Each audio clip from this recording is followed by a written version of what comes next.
Welcome to the Banker Lamp. Please enjoy the video. You start by verifying the Zkteco model and firmware because protocols differ between devices. Once done, install the vendor drivers and SDK. They provide the APIs you will call.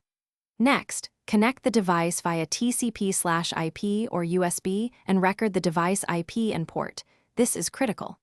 Make sure to enable SDK permissions and set the correct network mask. Without proper connectivity, the import fails. Now you have the prerequisites and live connection. Proceed to query logs and user records. You now fetch records using the SDK. Call the attendance log and user list endpoints. As you pull data, map each device field to your database schema, for example, userid, timestamp, and status, because consistent field mapping prevents data drift. Also implement paging and batch reads to avoid timeouts and normalize time zones so timestamps are comparable. Once the initial batch is retrieved, deduplicate using unique keys. This step saves hours later. Then prepare the transformed dataset for insertion. You complete the import by inserting data in controlled batches.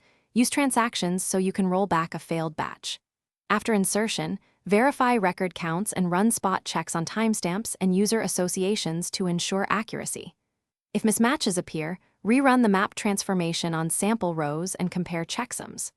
One key troubleshooting tip: if imports fail repeatedly, inspect the device network, SDK debug logs, and firmware compatibility. Frequently, a wrong port, stale SDK, or altered field mapping. Thanks for watching. If this was helpful, leave a like and consider subscribing. See you next time.